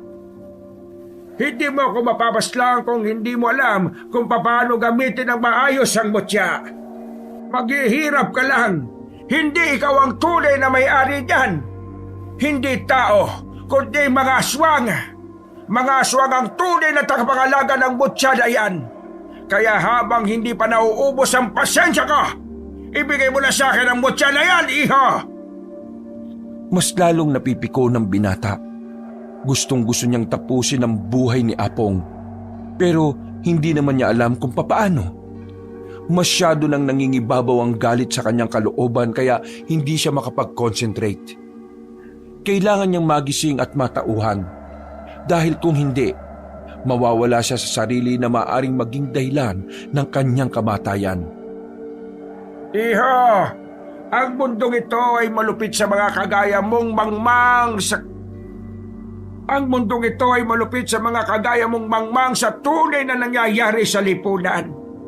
Kung hindi ka sasama sa mga mas nakakaalam, maaari kang mamatay.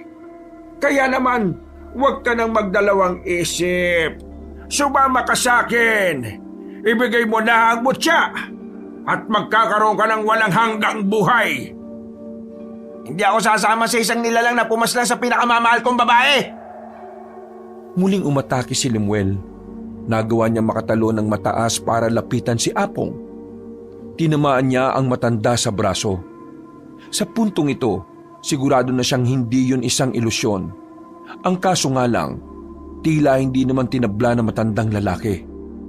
Pagbaba nilang dalawa, nahawakan ni Apong ang espada niya at inagaw. Tinapon lang yon sa gilid. Iho, magdesisyon ka na habang meron pa akong pasensya. Kung gusto mo makuha mo siya, edi kunin mo sa akin kung kaya mo. Naglabas na ng mahabang kuko ang matandang si Apong. Sinubukan nitong itarak ang kukong yon sa dibdib ng binata. Pero walang nangyari. Hindi umabot sa kahit balat man lang ni Lemuel ang talim. Nagtataka si Apong. Kahit si Lemuel ay hindi rin maintindihan kung anong nangyayari. Yung pala, kusang pinoprotektahan ng mutya ang katawan ni Lemuel. Kung ganon, protektado ka na rin ng mutya. Ha! Wala akong magagawa kundi ang gawin ang isang plano.